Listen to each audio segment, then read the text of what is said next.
आजकल एक भ्रांति सब में चली हुई है।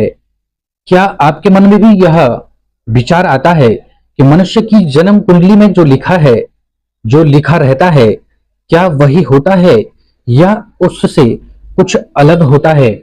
यदि यह मन में आपके प्रश्न है तो आज हम जो है इस वीडियो के माध्यम से आपको उत्तर देने का प्रयास अवश्य करेंगे, तो वीडियो के अंत तक अवश्य बने रहें।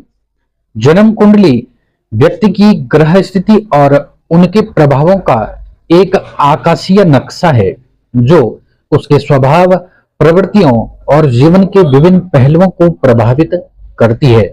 यह पूरी तरह से निश्चित नहीं है कि केवल वही होगा जो जन्म कुंडली में लिखा है, क्योंकि भगवान ने आपको वर्तमान कर्म करने की छूट दी है, जिससे करके आप अपने भाग्य को बना भी सकते हैं और उस कर्म को करके अपने भाग्य को बिगाड़ भी सकते हैं।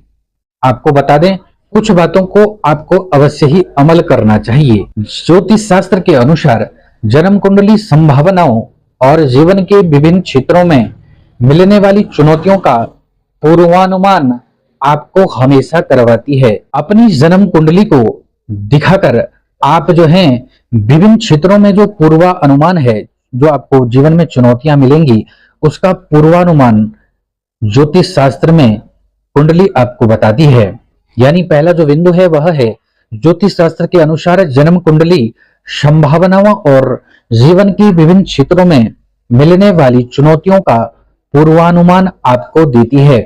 दूसरा, ग्रह दशा जीवन में उस समय और उस अवधि की ओर इशारा करती है जब व्यक्ति के जीवन में अच्छे या बुरे प्रभाव घटित होंगे। जन्म कुंडली क्या बताती है, आपके जीवन में क्या क्या चुनौती आने वाली है, यानी जिस ग्रह की दशा होती है, महादशा होती है, उस अवधि में व्यक्ति के साथ बुरा होगा या अच्छा होगा, इसकी जानकारी आपके ही ग्रह यानी आपकी जन्म कुंडली में बैठे ग्रह इसकी जानकारी आपको देते हैं।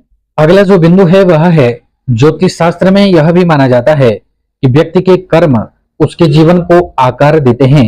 यदि कोई व्यक्ति अच्छे कर्म करता है और सकारात्मक सोच रखता है तो वह अपनी परिस्थितियों को बदल सकता है। यानी ज्योतिष शास्त्र, ज्योतिषाचार्य जो भी हैं, वे आपकी कुंडली को देखकर यही आपको बताते हैं कि अच्छे कर्म करिए और सकारात्मक सोच रखिए, तभी आप अपनी वर्तमान परिस्थिति को बदल सकते हैं। अगला जो बिंदु है वह है जन्म कुंडली में संभावनाएं तो होती हैं, लेकिन उनका परिणाम व्यक्ति के कर्मों पर ही निर्भर करता है।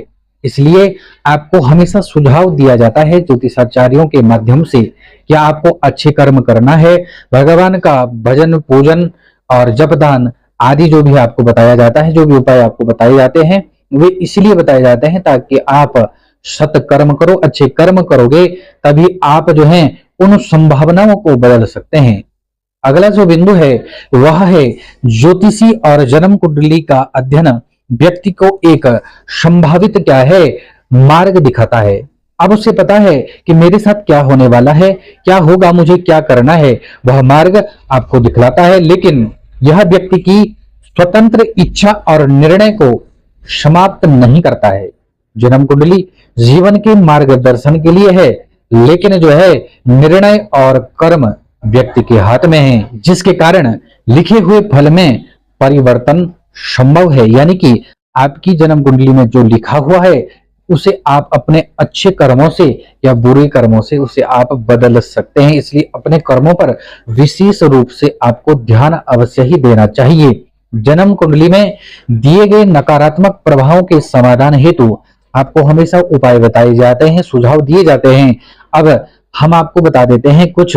अगर जो है व्यक्ति को आगे भविष्य में लाभ होगा ऐसा आपकी कुंडली में लिखा है तो वह उन सुझावों को पूर्ण रूप से मानकर उपाय अथवा सुधार करेगा तो उसे सुधार अवश्य होगा। लेकिन दुर्भाग्यवश अगर लाभ की जगह नुकसान लिखा हुआ है तो उस व्यक्ति को कोई भी उसका सगा संबंधी यदि क्या है या उसका कोई शुभ चिंतक है, कुछ भी अच्छा सुझाव दे जिससे वह जो उसके साथ दुर्भाग्य लिखा है वह ठीक होने वाला है, और कोई शुभ चिंतक जो है अच्छा सुझाव दे, उन बातों को वह बिल्कुल अगर न मान ले या फिर विपरीत आचरण कर ले तो उदाहरण के लिए हम आपको बता देते हैं, आपके साथ भी हमेशा ऐसा ही होगा। जैसे दुर्योधन ने श्री कृष्ण के सुझाव को न मानकर क्या किया, विपरीत आचरण किया, जिसका परिणाम आप सभी जानते हैं। इसलिए जन्म कुंडली में लिखी हुई बातें, संभावनाएं और जीवन के संभावित परिणामों को एक मार्गदर्शन समझना चाहिए। बाकी सब निर्णय आप पर है। आप हमारे इस अच्छे सुझाव को या अपने किसी शुभ चिंतक के सुझाव को मानते हैं या नहीं, या फिर जन्म पत्र की नियति कि इस खाके को आप मानते हैं या नहीं, लेकिन अंतिम परिणाम जो है व्यक्ति के कर्म, मानसिकता और निर्णय पर ही निर्भर करता है। वही तय करता है आपके साथ अच्छा होगा या आपके साथ बुरा होगा। देखिए, भगवान का पूजन करना और पूजन करने से क्या होता है आप सभी जानते हैं। इसलिए जो भी ज्योतिषाचार्य आपको उपाय बताते हैं वे सब जो हैं सनातन धर्म से जुड़े उपाय आपको बताते हैं। यदि यह जानकारी आपको अच्छी लगी हो, आप चैनल पर नए हैं, आपने अभी भी यूट्यूब चैनल को सब्सक्राइब नहीं किया है, तो चैनल को सब्सक्राइब करें, बेल आइकन का बटन दबाएं, कमेंट बॉक्स में ओम नमः शिवाय का उच्चारण करें। और कमेंट बॉक्स में ओम नमः शिवाय का उच्चारण करने से आपके पुण्य में अवश्य ही वृद्धि होगी। राधे राधे, धन्यवाद।